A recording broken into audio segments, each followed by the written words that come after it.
Welcome to the rock, paper, and scissors program tutorial. So the objective of this tutorial is to create a very interactive rock, paper, and scissors game, which I'm going to show you now when I click the run.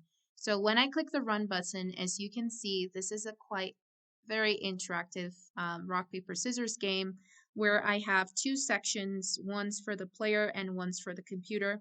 I get to choose from rock, paper, or scissors. So if I choose paper, then the computer chooses to play paper as well. So this is me playing against the computer, and so we are a tie.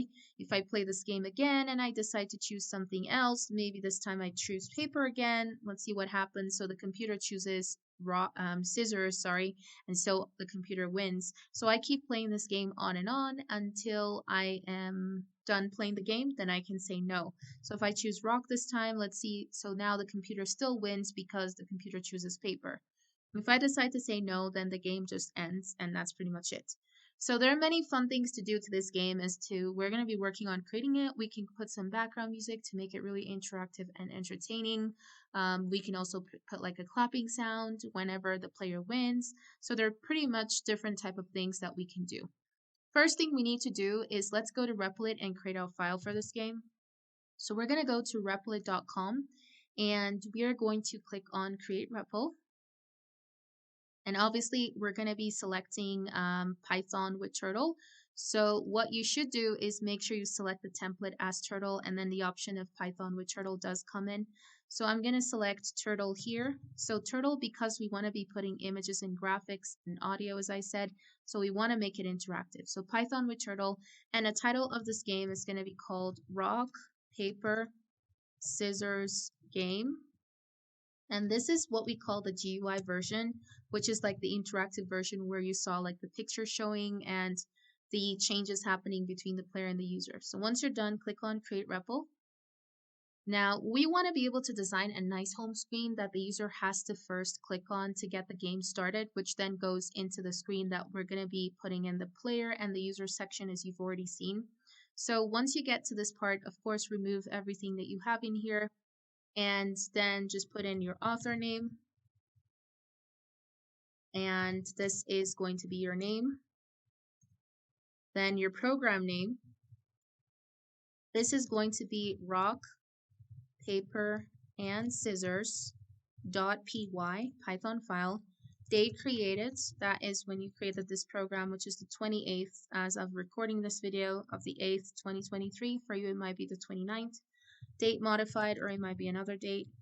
Date modified, we're going to keep it blank because that's the date when we come and make modifications. Next thing you want to do is take out everything and just keep the import turtle. You are also going to have access to the pictures that you need for this game. So what I suggest you do is just go and upload those pictures from the Google Drive. I already have those pictures over here. So these are the pictures you will need. You will need the picture showing computer wins, and you can actually make these pictures yourself on LunaPic. You can go and type a text and write down computer wins and style it the way you want it to be. Just make sure you take out the background and you resize the photo as well.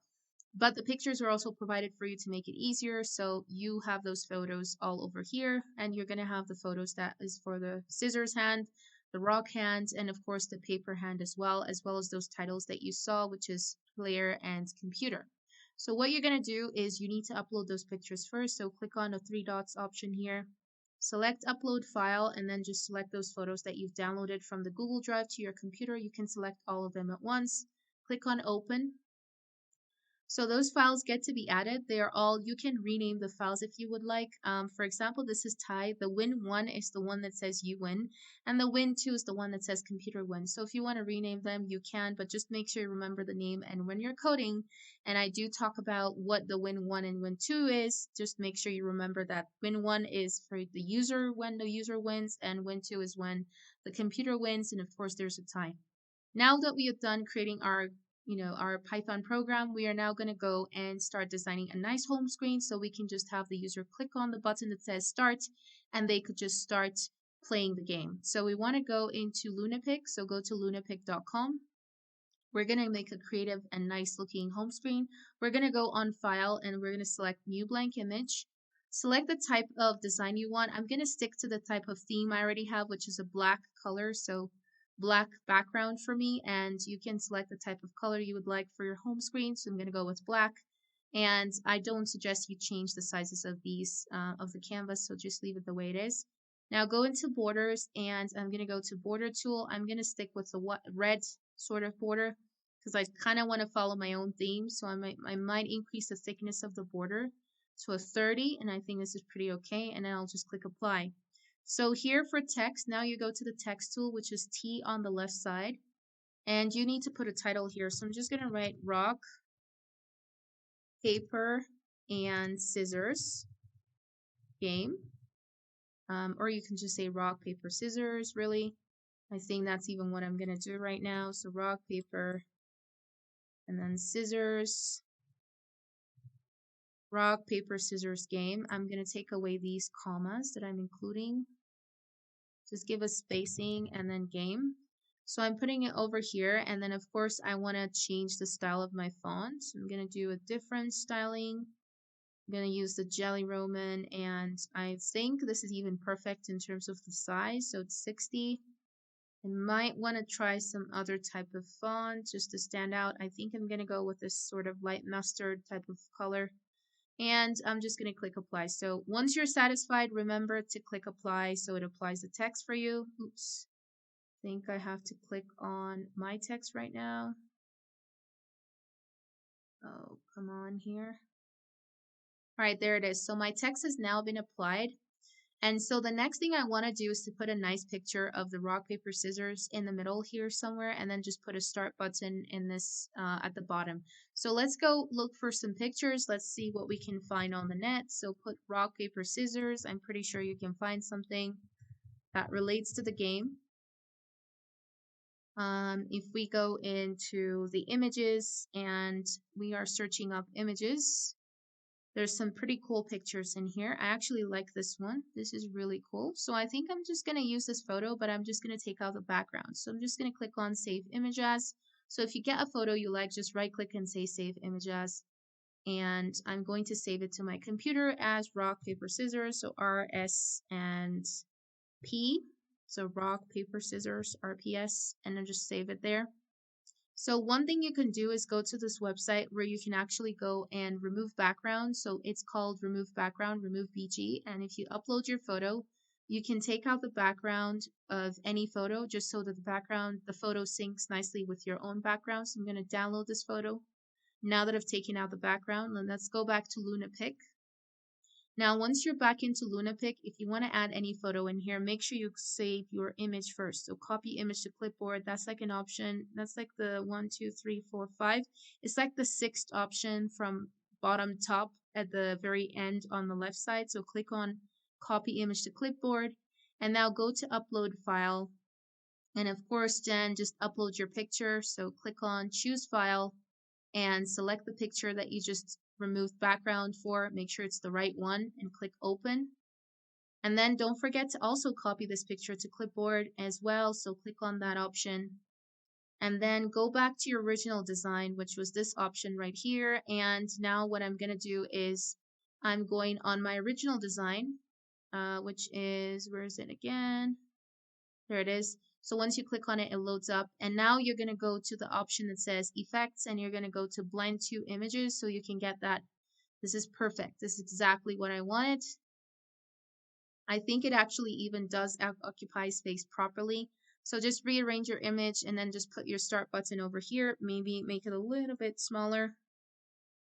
And make sure you're satisfied with the way it is. So this is the reason why you're syncing those, taking out the background, because you want to sync it nicely. And now I'm going to click on apply, so it's applied for me properly. So now I'm going to go into insert, and I'm going to be inserting a box, like an input box over here. So I'll click on this option right here that says draw square. So click on that. And then you can come and put in your button. So I'm going to use a filled ellipse or a filled rectangle. So remember how I got here. I had to click on the draw square option. And that's like how I want to make my button. So I'm going to go with a filled rectangle.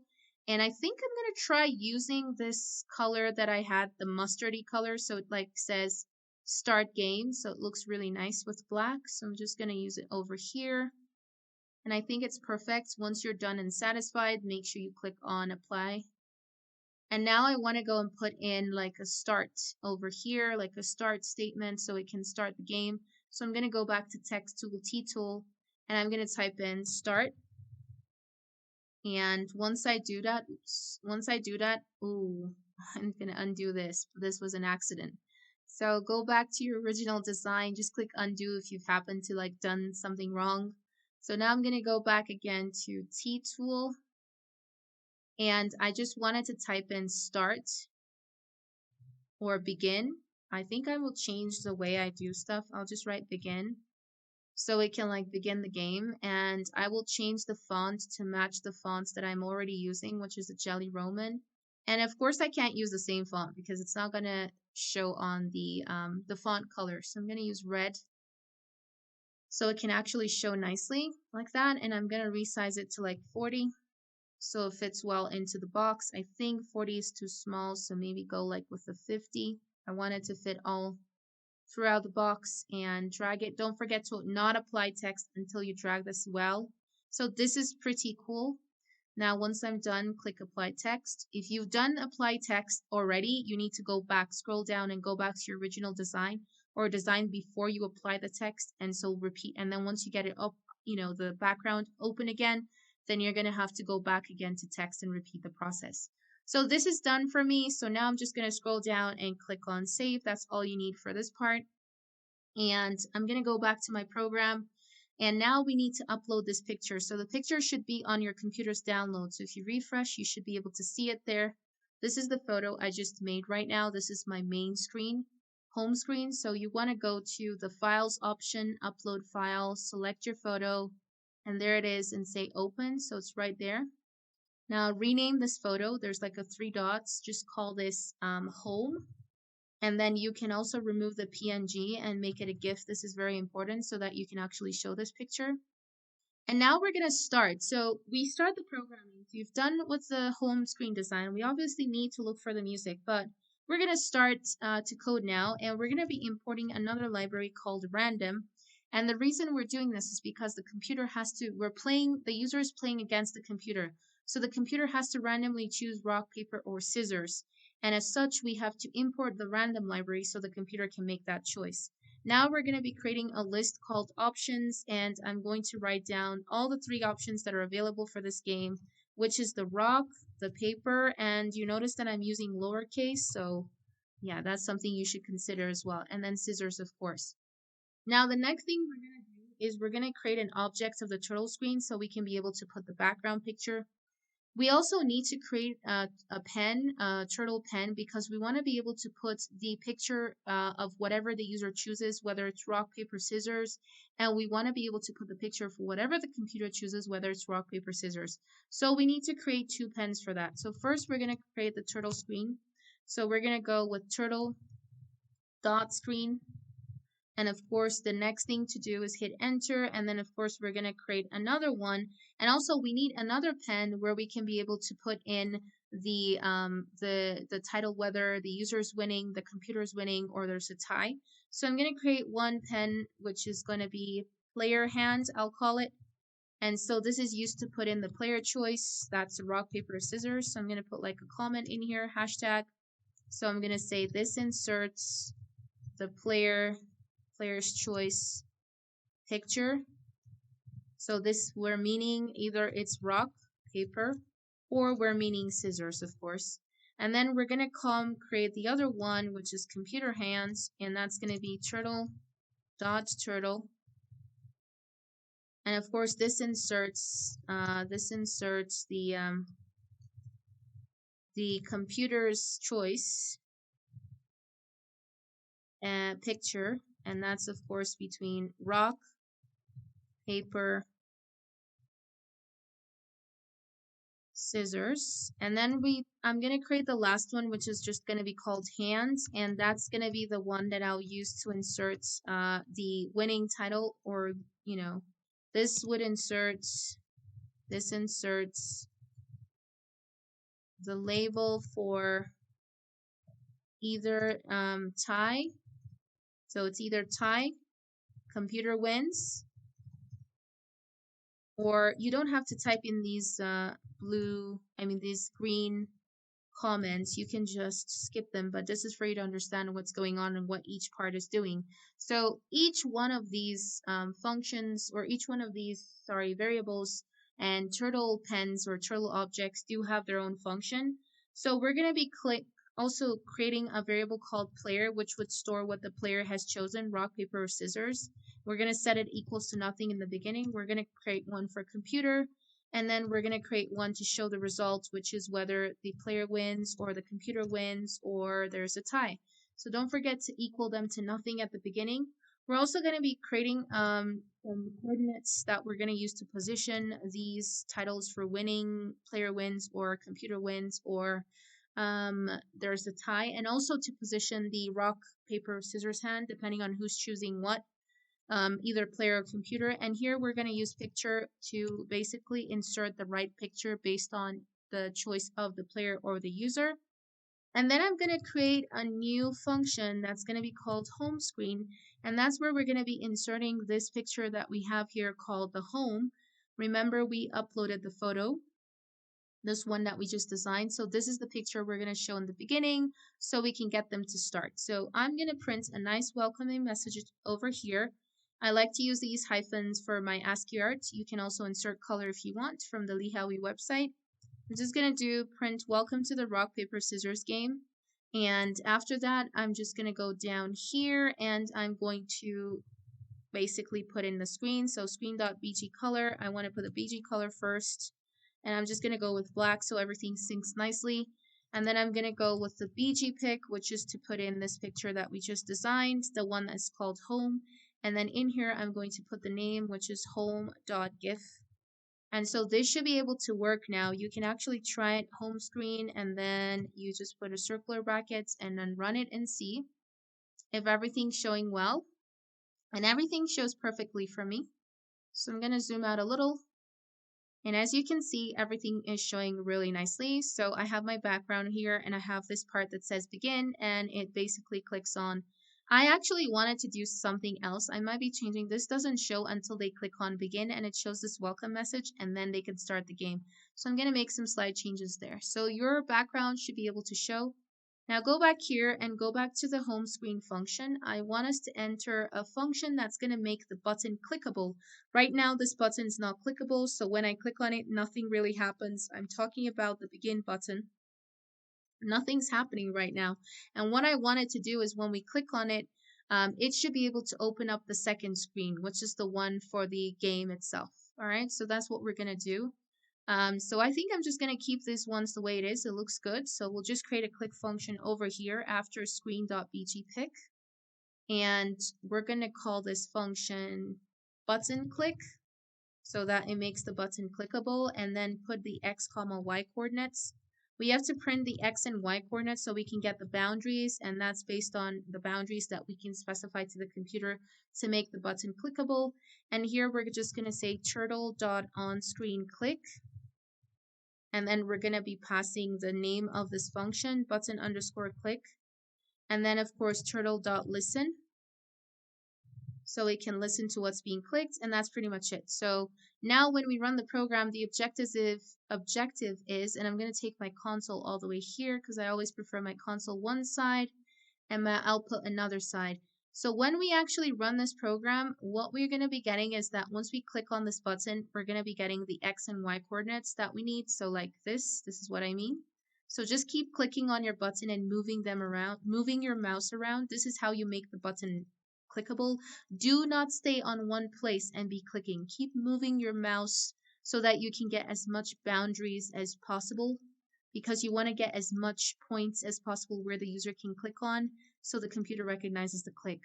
Now, once you've done this step is really essential. Once you've clicked all inside of your button, don't click outside, because if you do, it means that the user can click outside as well. They should only be able to click begin. And that's an instruction that we have to tell them, by the way. So once you've clicked and you've gotten your coordinates, I want you to look at the coordinates on the left side and look for the smallest x value.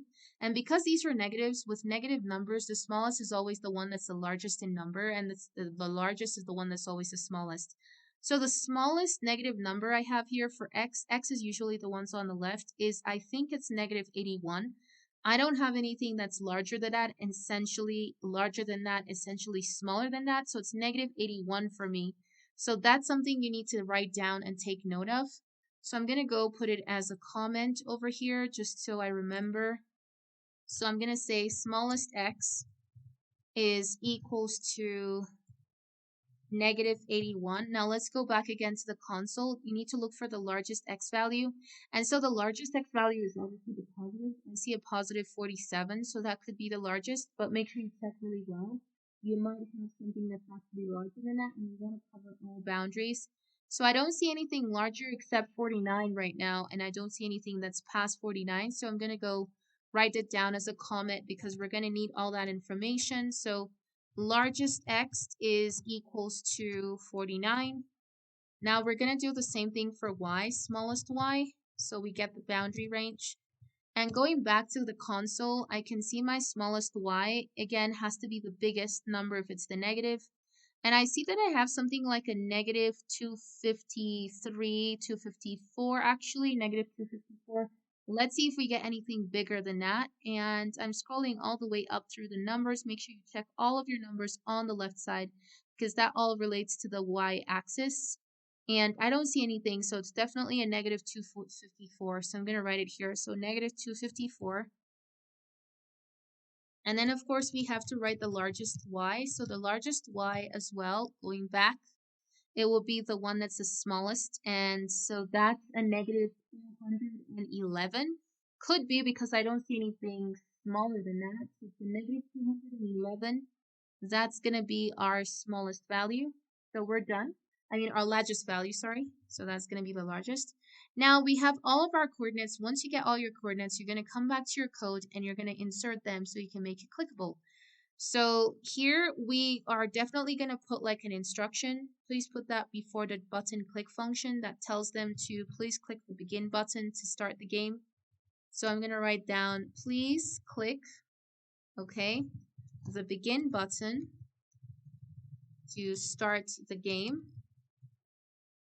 And then now we can go, once you've typed in this message, you can now go into your click function, and right after print x and y, this is where you start putting your coordinates. So we're going to say if x starting with the smallest value is negative 81, so what could be greater than negative 82? So I'm going to add minus 1, sorry. So that means negative 82, and obviously negative 81 is greater than negative 82. So you always have to have that minus 1 was a negative. And then my greatest value is 49. So what could be less than? I'm going to add plus 1, 50.